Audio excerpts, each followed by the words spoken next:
but the timing is hard to call. What's your roughest kind of broad range of time where it may curl over? I Again, believe the no. dot-com bust is going to happen this year. Oh, 25. Yep.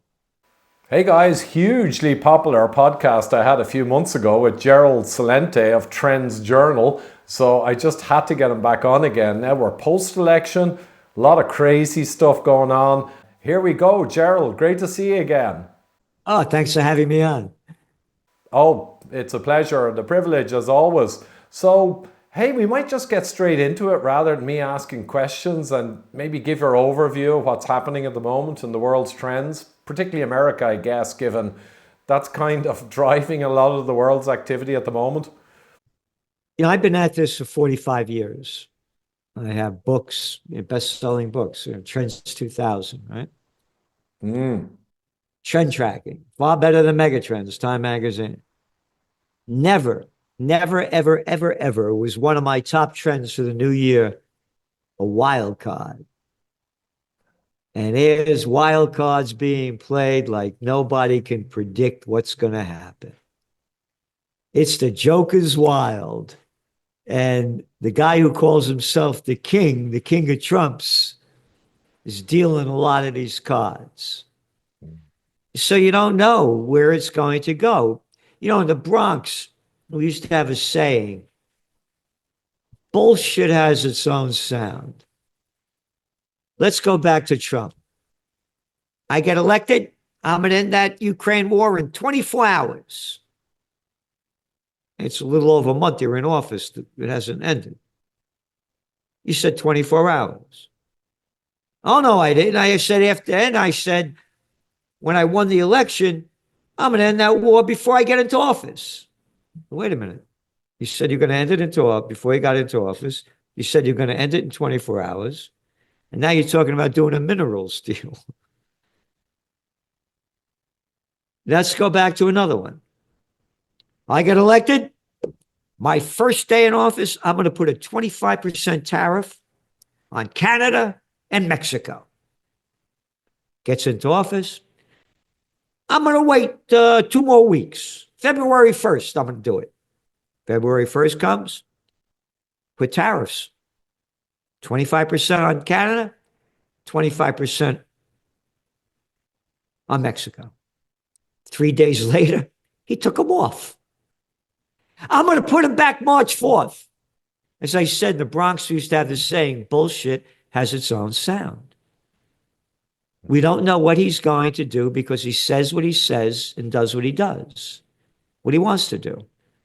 Never before in my lifetime, in the modern history of America, has a president taken office and taken so much control in so many different ways. Good, bad, ugly, whatever. We're political atheists. You got to grow the hell up. Oh, I'm a Democrat. Oh, I'm a Republican. I'm a conservative. I'm a liberal.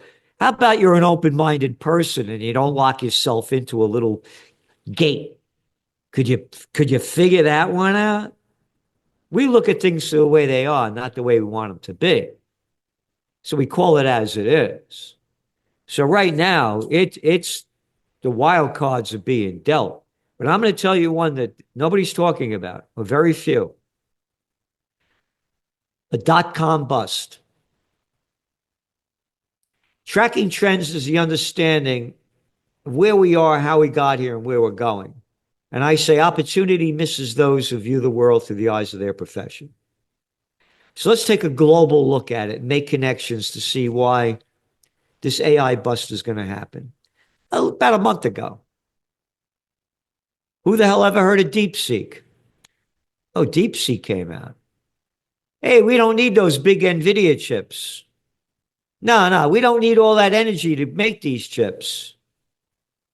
We got a little smaller chip. Cost you $100 million, cost us $6 million. China. Again, as I said, opportunity misses those who view the world through the eyes of their profession. So let's look at China. He had this little slime ball that every time he got caught with his pants down, I didn't have sex with that woman, Monica Lewinsky. She only gave me a blowjob. Yeah, that little prick, Bill Clinton. This is a t-shirt that I got made up when he was running for president. Beware Slick Willie. Now, going back to China, going back to the dot-com bust. He brings China into the World Trade Organization. You look at China's GDP from 1970 to 2000. They originally officially came in 2 weeks after 9/11, 2001. It's like this. Come in, whoop, skyrockets. Manufacturers from Europe, America gave them all the high tech and heavy industry they never had before. Remember the dot-com bust. 2000, 10% of Chinese 18-year-olds went to college. Today, almost 70%. Okay. Young kid today, they're all teched out of their mind. They're digitized. That is their lives. Now you got all these young kids in college in an AI world. Trends are born, they grow, they mature, reach old age, and die. The AI trend has just been born in 2022. We're only 3 years old. Do you invest all your money in the first company that invented the automobile in 1886? Or do you invest all your money in the first company that became the big AI champ, NVIDIA? Or do you invest in other companies that are expanding beyond the original development of the trend?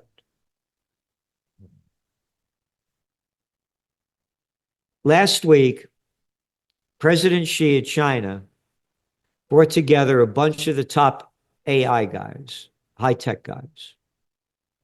Never did that in several years. They're pouring everything they can into this. Love it, hate it. AI is the future. And China is going to be the world leader in it as we see it. Again, we only go by the numbers. They got 1.4 billion people. What does America have? About 330 something million? Europe, 400 million? They got 1.4 billion people. They got all these young people that are now going to college in an AI world, high-tech world. We are looking at a dot-com bust to happen that's going to crash the equity markets in the United States. You look already, you have that magnificent seven. What are they in negative territory this year? The S&P, barely moving.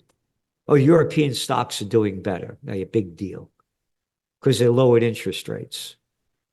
So this is a very important trend that we see developing that's going to continue to change the direction we're going in. And it bring us back to gold. One of our top trends for 2024 was a golden year for gold. Gold prices went up 27% last year. They were way up. Now they're down like about 150 bucks from their high. 5 days ago in a podcast, I said, you're going to see a 200-point at least correction in gold. Nothing goes straight up and down. Now I'm going to throw you another wild card.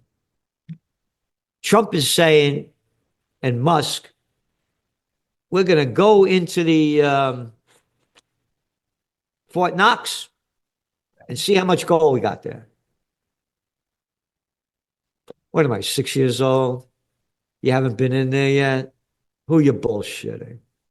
You know exactly what's in there. Oh, no. We're gonna go in on a certain day at a certain time.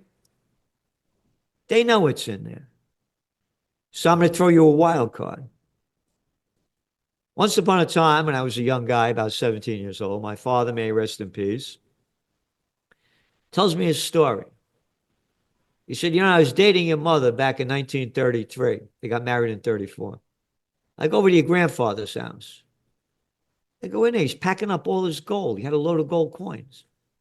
I said to your grandfather, I said, Pop, what are you doing with this? He said, President Roosevelt wants us to turn in the gold. And I'm an American citizen and I'm turning in the gold. So my father said, what are you out of your mind? Don't turn it in. They're going to screw you out of your money. And he said, your grandfather started cursing at me in Italian. He wouldn't leave me alone. He sent all the gold to Roosevelt. They bought the gold from we the people of Slavelandia for about $20.84 an ounce. The next year,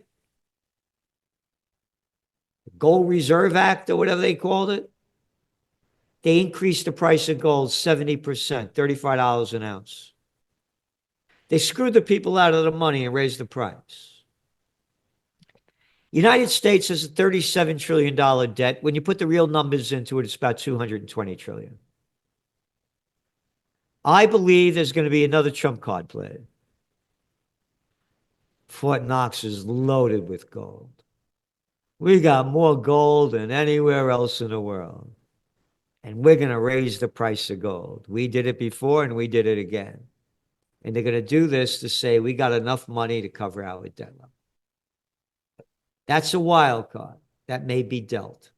And I guess the COMEX set up in the 70s was mainly to keep the price of gold suppressed. So there's a lot of tension in that spring. So they'd be kind of, heading with the wind behind them to go towards moving the price up, because a lot of inbuilt kind of tension in that direction, I would guess, at this stage. Well, look at the Jamie Dimon, that little arrogant prick that's the head of JP Morgan Chase. 5 felonies they've been convicted of. All right. And one of them is rigging the precious metals market, that they paid a grand total of $900 million and nothing for rigging it for years. They rigged it right in front of your eyes. Don't you say that. They're better than you are. You're just a little wop from the Bronx. They're billionaires. Only billionaires are allowed to talk. Yeah, how about off with their heads 2.0? I got to hear the shit spewing out of Musk's mouth every day. Oh, and I'm totally in favor of this Doge thing. Get rid of all these government agencies. Hey, Gatson, what'd you make? $38 billion in government contracts, Musk? $38 billion in government contracts? Yeah. It's a crime syndicate. Yeah, I mean, the conflicts of interests are myriad and interwoven. So the whole thing is such a mess. But what you and your guys do is try and cut through the mess and look for broadly where it's going. You mentioned there about Trump is a loose cannon. Absolutely. And I wonder, are there any people in all your sources who you think are anyway close to trying to figure out his master plan, if indeed he has one? Are the various people around the world who are interested parties? Are there any theories coming up, or where the broad direction will go with the Zionism particularly, and even generally with Ukraine? This minerals thing is brand new. It looks like a clever deal in some ways to kind of finish the war while getting a big slice of action for America, good old USA. What do you reckon? I think it's great if he pulls it off. To end the war. And again, we're political atheists. We call it like it is. If Trump was president when the Ukraine war broke out on February 24th, 2022, he wouldn't have stole all our money and gave it to Ukraine like Biden did. He wouldn't have done it. But look what he's doing with the Israel war. More bombs, more money, more massacre. Look what he did. He put out that video of taking over the Gaza Strip with the Trump Hotel on it. I mean, how disgusting could it be? Again, in the Trends Journal magazine, we wrote a year ago. His little arrogant son-in-law, Jared Kushner. This is very valuable waterfront property. And we should move the Palestinians into the Negev desert. Oh, this is the Jared Kushner, whose daddy that Trump pardoned when he was brought up on conviction charges for screwing his brother out of money or whatever happened, whatever he did. And when Netanyahu used to come to America, stayed at the Kushner's house, all right? This is the Trump that got $100 million from Marion Adelson. Got $100 million from her old man before he passed away, Adelson. Mm. So he's disgusting on letting the Gaza genocide keep going. But I support him what he's doing on Ukraine. Again, Yeah. they just what last week they just threw out. Imagine this: you're in a little town in Ireland. How many people? Oh, well, I'm in the city, Dublin, so around a million in the broader A million. area. Okay. Um, let's say a little town of 40,000 people. Can you imagine taking that whole town and tell everybody get out of your house? That's what they just did in the West Bank.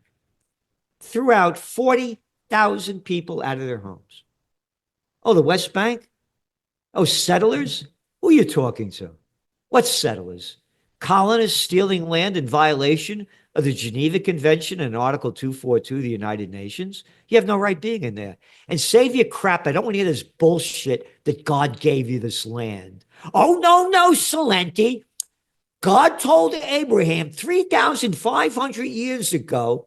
You sure it's 3,500 or 3,523? Oh, you mean God only spoke to Abraham when the cat got lockjaw since then? I got to believe in your fairy tale? Hey, not telling you to believe in my religion. I got mine. Don't you tell me I got to believe in yours. You're murderous land stealers, slaughtering people. Oh, not an anti-Semite. Where are these cats from, man? Smotrich. Oh, what's Netanyahu's real name? Milikowski. Eastern Europeans. Khazars. Yeah, You're not Semites. Semites are the Mesopotamia region. The Palestinians, they're Semites. yeah, These are all it's Ashkenazi. Look it up. Spell it. Ashkenazi. Ashka Nazis are running Israel. yeah, and it's astonishing. Occasionally, I stuck my head out big time in COVID and all that, but when I even touch on this topic, the anti-S slur reigns in hard and fast. Even when I criticized circumcision a couple of months ago, when I was a kid, I got my tonsils ripped out. And it was actually published years later that with their new surgical procedures in Ireland particularly, they went insane. And they were doing it for their own interest in the technology. So all these kids, including me, got our tonsils ripped out, woke up in the bed, puking blood, and it was horrific. I remember it well. And when I realized someone wrote to me with a movie about circumcision, right? Okay, I thought that was a religious thing. But 68% or something of American babies get it done, and only 2% are Jewish. And I realized, hold on, this is another medical malpractice. It's not even necessarily religious. So I complained about it online. Next minute, whoa! Anti-Semitic. Ivor, you sound anti-Semitic. I said, 68%, 2% Jewish. How can you say that? Didn't matter. If you question anything, At my age, I'm the same age as Trump, you know. Boy, if I look like him, I'd blow my fucking brains out, by the way. He came out, he said the United States is fat and disgusting. Who's he talking about himself? Look how this he's guy looking at a bloated mirror. out, man. You heard that a couple of days ago. He said the United States is fat and disgusting. Yeah, you're talking about yourself eating McDonald's and all this shit.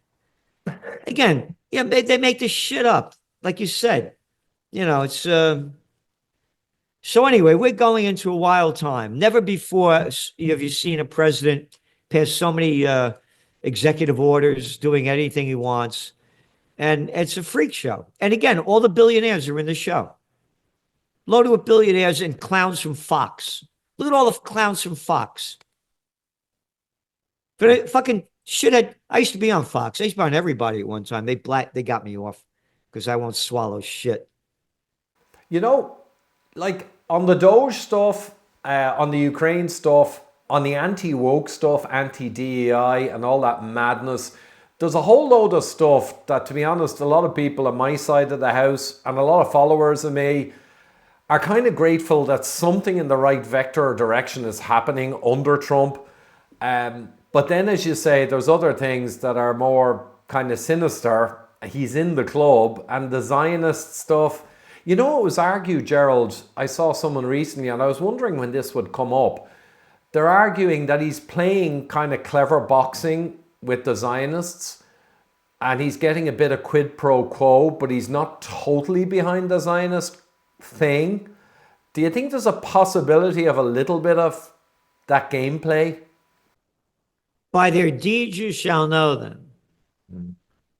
Was this the guy that got $100 million from Sheldon Adelson and moved the United States Embassy from Tel Aviv to Jerusalem? This is the Trump that said, hey, you know that land you stole over there from the Syrians and the Golan Heights, it's yours. You forgot that one when he was president? And again, I had lunch with his brother and his brother Robert. And Robert told me that when the father died, he left him $500 million worth of real estate. He's a daddy's boy. He's a spoiled guy. He didn't make this money on his own. Look at all the dirty deals he did and all the losing deals he had. Again, George Carlin, a great comedian, his brother, by the way, Patrick, used to work for me. He said, it's one big club and you ain't in it. And that's all it is. Look at the billionaire club he got in with all the billionaires he brought into his team. Again, if you're not a billionaire, shut your mouth. You have no right to say anything. Only the rich could speak. You have no right to say a word. You have no right, no right. Look at his inauguration with the pictures of that little freak, what's his name? Zuckerberg, Bezos with his wife with the fake tits, Peach Eye, Musk. I mean, look at it. Look at it. Well, you gotta be a billionaire, or else you have no right to be anywhere. You're only a plantation worker of slave land here, so shut your mouth. Yeah, and that's certainly the case. It's like hen's teeth, billionaire influencers, powerful people who you could reckon are genuinely good. But last time we talked, I threw out the phrase lesser of two evils. Now, as you said, evil's evil, and that's certainly true in an absolute sense. But is there still an element of lesser of two evils? I.e., if Kamala the puppet had got in and the Biden insane admin had allowed another 4 years of total insanity beyond anything we're seeing and no reprieve for any of us, you know, would it have been relatively worse? Or so I would agree with it. It would have been worse. Yeah, that little arrogant prick, that little Anthony Blinken. Remember Anthony Blinken with a guy with a fucking dick about this size? A little ballless prick. Oh, I went to Dalton. I went to Harvard. My daddy was the ambassador to Hungary. My uncle was the ambassador to Belgium. And I'm a Zionist freak. Yeah, it would have been worse under them. It would have been worse under the Biden administration than what Trump, I believe, is giving us. I'll just jump in here real quickly because Gerald's mentioned you can subscribe for dirt cheap, but there's actually 10% off even the dirt cheap level. And that's if you use EMPEROR Emperor at trendsjournal.com/subscribe. So Emperor is the code the guys gave me, which will get 10% off a outrageously low price for such an incredible journal that predicts mostly what's happening in the world in the coming years, so that you and your family can be very well informed and very well prepared for it. So now back to the interview. It would have gotten even worse with this DEI and all this bullshit. I love jazz. By the way, I was a number 2 guy at one time running a major trade association.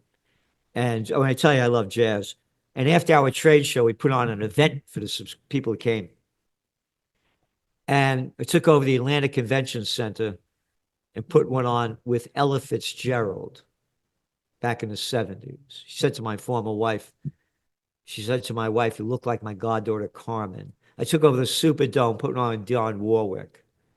So when I see all of this crap going on and jazz and what the culture used to be and what it's declined into, these old jazz songs, they used to say, "Am I blue?" You know, when you song, I was gay until today.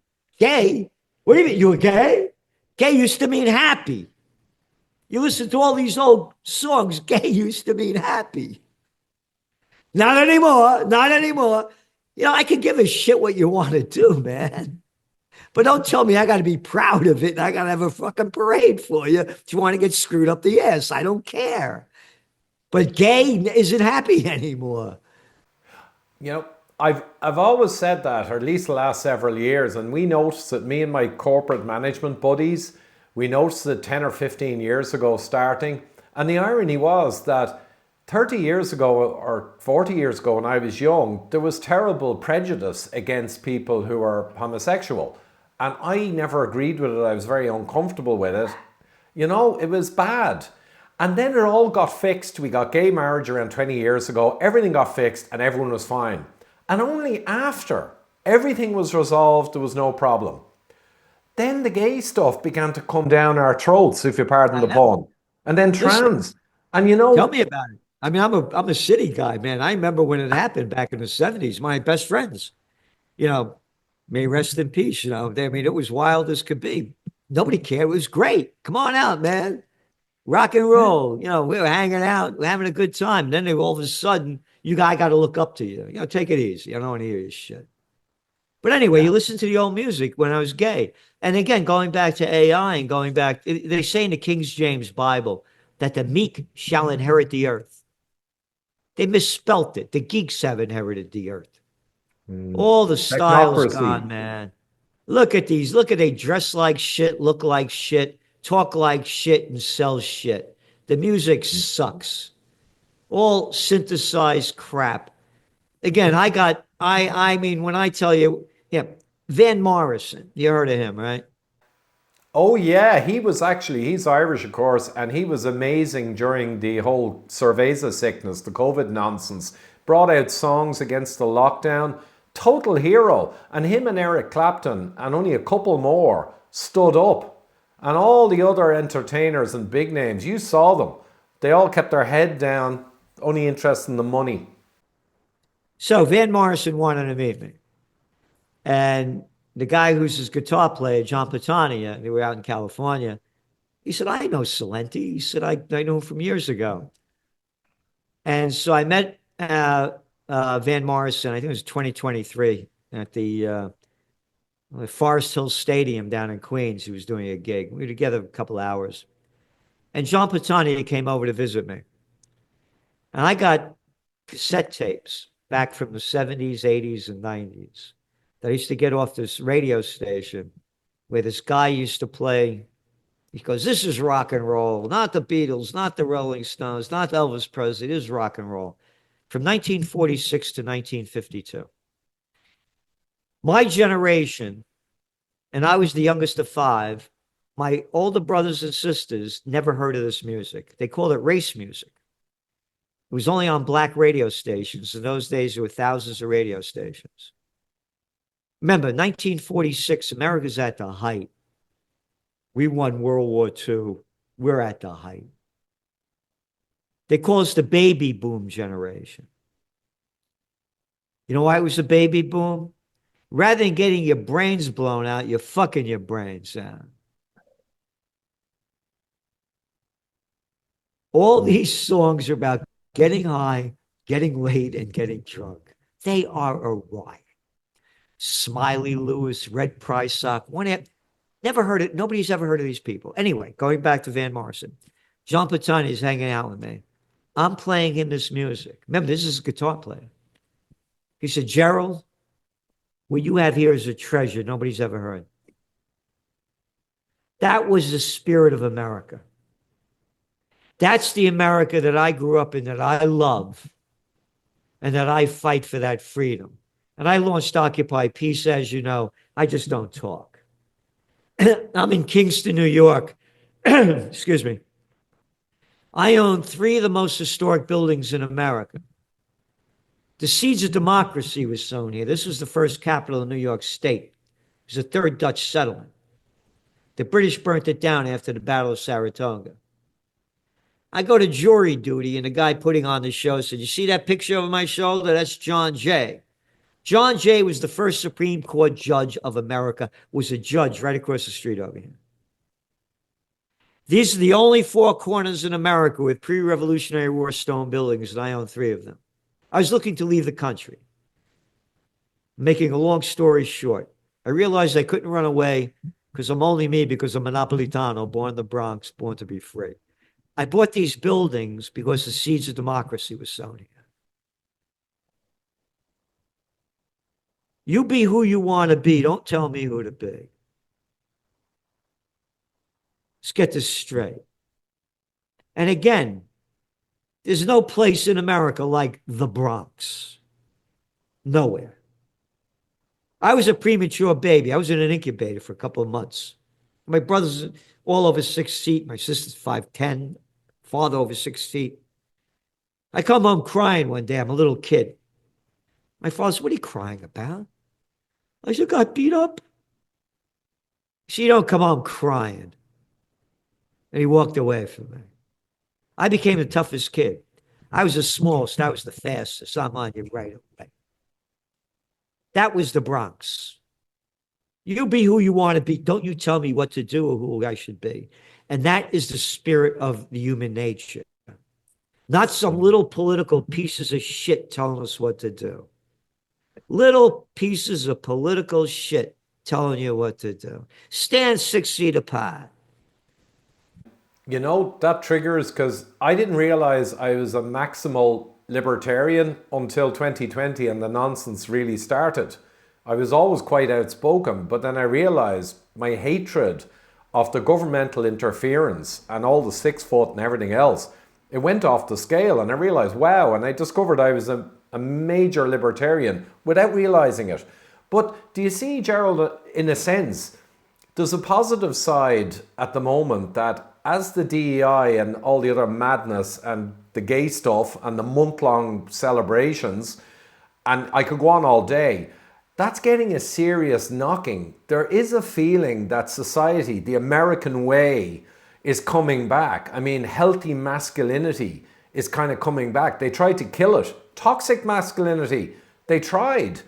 But a lot of this is coming back now, and people are beginning to get their anger rising, a bit like me during the cerveza sickness.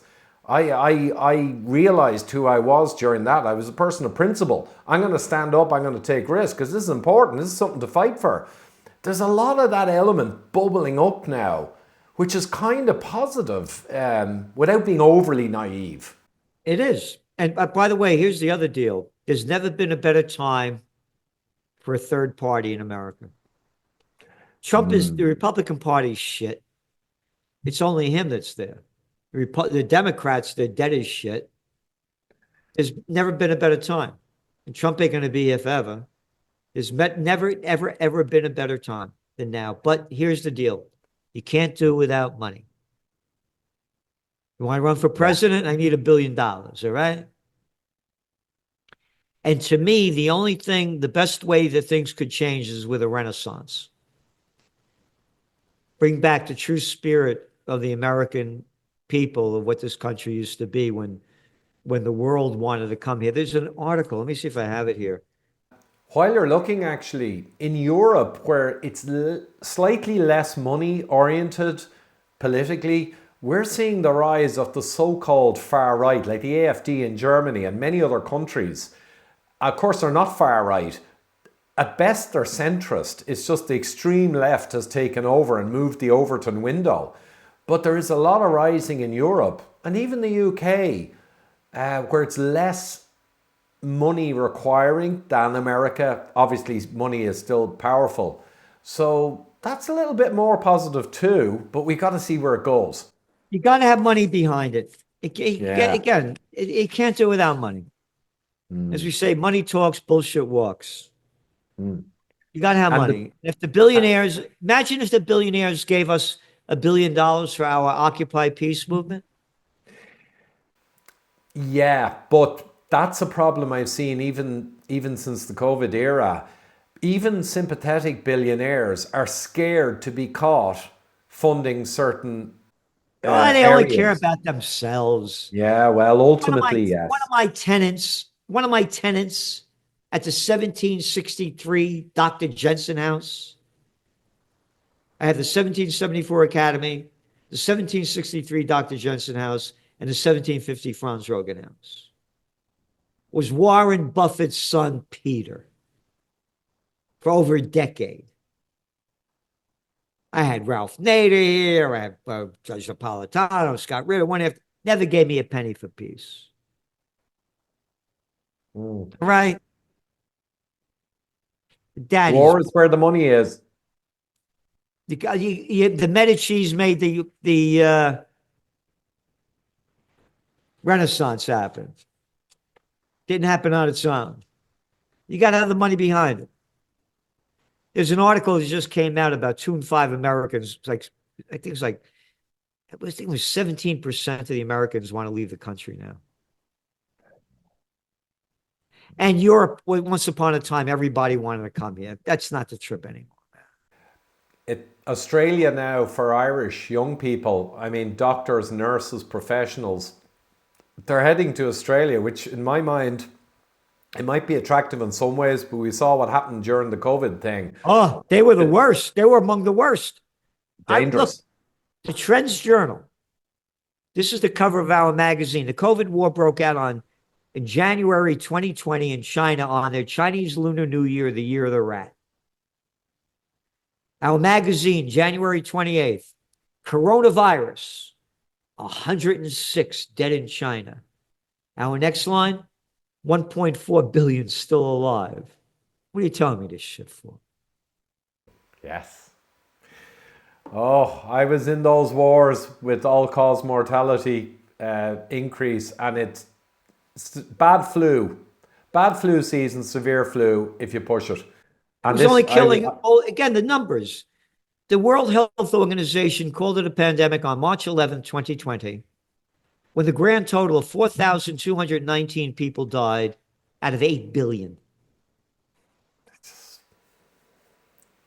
all money, all politics, geopolitics, as it turned out, And big and time. Trump pushed the Operation Warp Speed gene therapy inoculation, and Trump called a state of emergency on March 13th, Black Friday, 2020.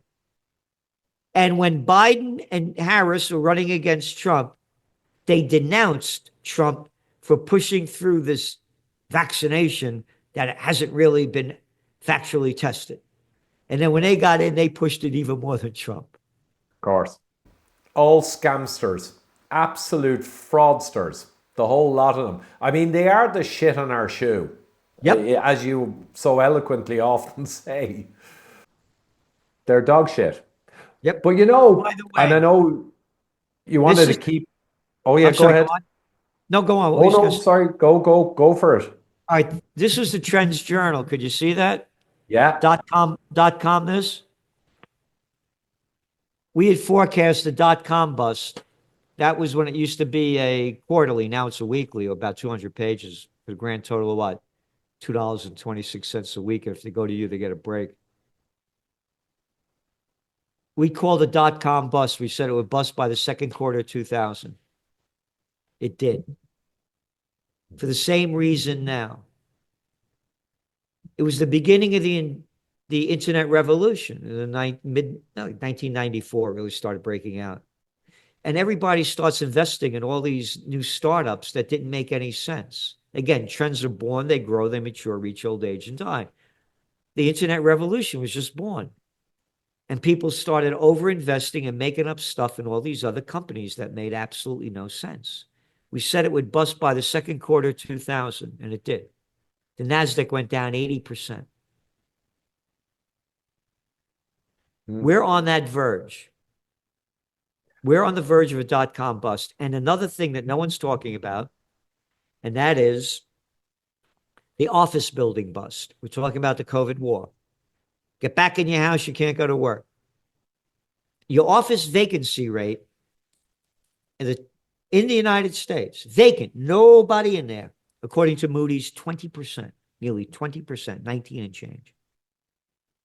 Vacant. Your office occupancy rate, meaning people going back to work, according to Castle Systems with a K, 51%. Now, this is 5 years. All those leases are now coming up. There's depending on whose numbers you look at, between $2 to $4 trillion worth of commercial real estate loans coming up this year and next year. You're going to start seeing defaults like you've never seen before. That's going to bring down the banking system. So we're very bullish on gold, even though, again, we said 2 weeks, less than 5 days ago, that gold's going to have a 200-point correction.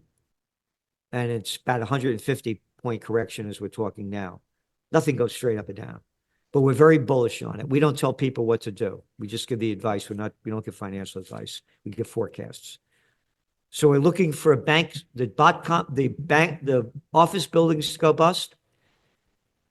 There's going to be failures on paying the loans, defaults, and the banks don't have the dough to pay for it.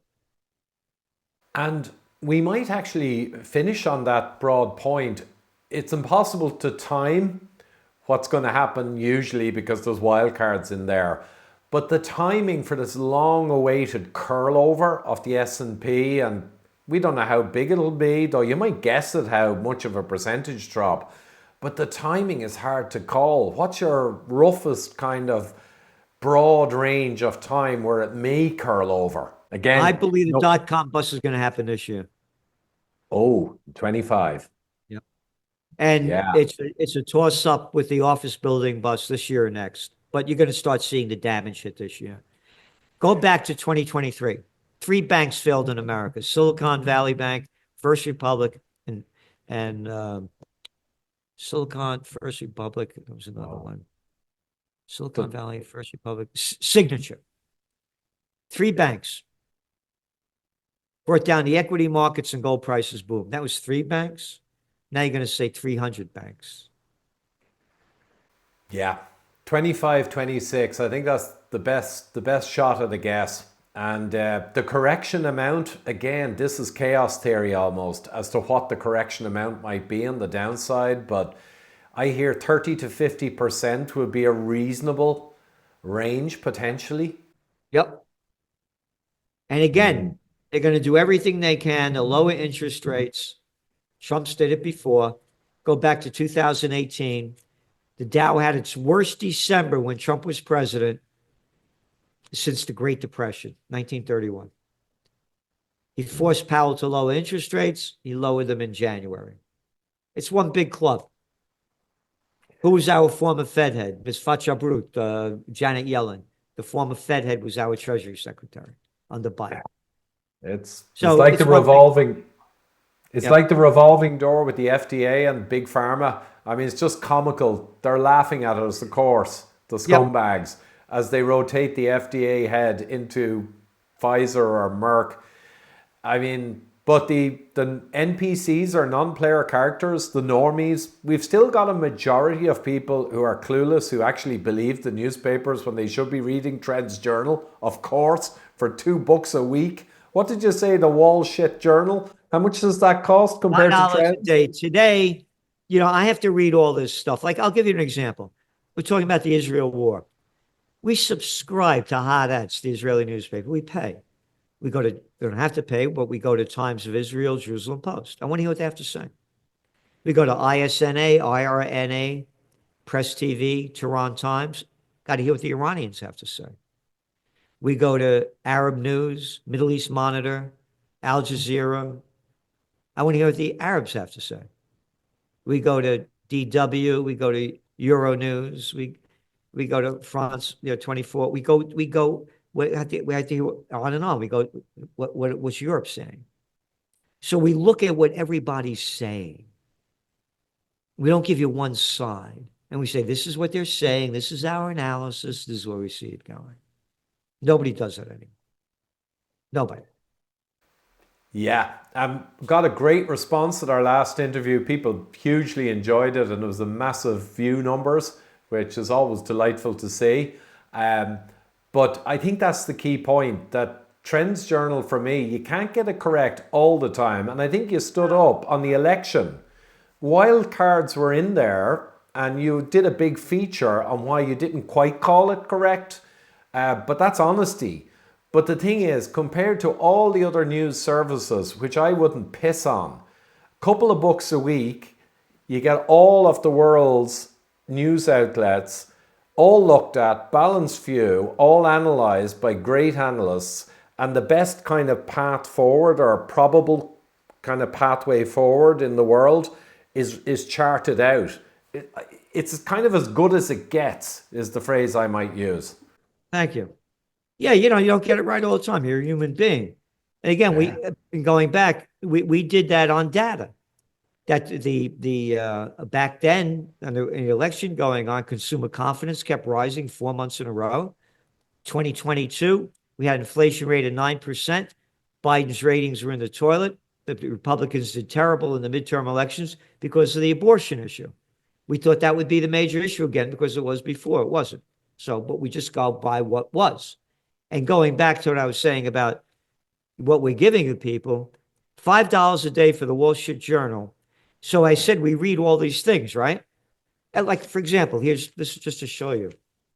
Here, you see how this article is all underlined?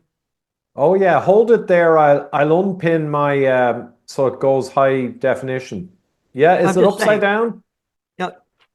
Oh yeah, it was upside down. Yeah, but I underline all these things, and then they go to the writers. Here, this is all stuff from all over the world. But anyway, today I didn't get one trendworthy article for the magazine from the Wall Street Journal. Not one. Yeah. In both sections. The paper's down to this thin. It used to be a great newspaper at one time. And now it's shit. Oh, what's his name owns it? Murdoch owns it. I forgot. Six companies in America control 92% of the media. Yeah. For me, and again, thanks to Slick Willie Clinton, gave us the Federal Communications Act in 1976 and deregulated it. There were thousands of independent radio stations, television stations, and newspapers. Now the bigs own everything. And that's a feature, as they say, not a bug. That was intentional. You know, some people argue the troubles in Northern Ireland got a lot of American attention to resolve them. One of the long game reasons was, if you have tough men involved in conflict in a country like Ireland that now is getting mass migration kind of settling, you can't carry out your globalist plans in a country where there's a lot of tough people struggling against each other. It doesn't work. So long game, they got all that resolved, and then they fed them Netflix and DEI and other nonsense for 20 years. Now you got them ripe for more madness. It's crazy world, Gerald, but you know, Trends Journal, only way to go. The Wall Street Journal, the Irish Times, the paper record in Ireland, I used to read as a manager 20 years ago. It's pretty good. It's yesterday's fish and chip paper now. I mean, the whole thing is propaganda. It's astonishing. I know. It's mad. But I think we're winning. I think we're beginning to get on the path to turn the ship around. I want to end on a positive note. Again, as I said, there's never been a time in the United States for a new third party. People are fed up with both of them. And it's up to we, the people, to make it happen. So here's my bottom line. You get in the best shape you can, physically, emotionally, and spiritually. You're in the fight for your life. And the higher you raise yourself in all those areas, the better you are and the better you do. And to do something positive every day in any way you can, for anybody and in anything that you can. It's that great old jazz song, accentuate the positive and eliminate the negative. Yeah. And so that's what we're suggesting. Hear, hear, Gerald. Excellent. Always love talking to you. Delighted you were able to come back on. And in a couple of months' time, we might circle back again and see how... Right. Love to. Thank you. Good man. Thank you. Bye now. Bye-bye. there's a discount of 10%, I think we mentioned, for the fabulous Trends Journal. It's a couple of bucks a week, right? It's just for nothing, but there's 10% off it anyway. If you go to trendsjournal.com/subscribe and you use the code EMPEROR from myself. So I subscribed some time back. I may be quite aware of what's coming because of my network, as I mentioned, but I still subscribed because Trends Journal, just looking back, and its batting average is absolutely astonishing. And as you can see, Gerald is an incredibly erudite, knowledgeable man. His team is superb, and they deliver actually not predictions per se, because there's always wild cards, like he said, but they are the best possible way of planning going forward for anyone to be aware of what's highly most likely to occur in the world in a dizzying array of topics, all of which affect us. So there you go, trendsjournal.com. I could not recommend it more highly. And the code EMPEROR, that's EMPEROR. A lot of US guys get a couple of vowels wrong, not sure why. So EMPEROR in capitals, and that'll get you 10% off a ridiculously low price for such incredible value. Thank you.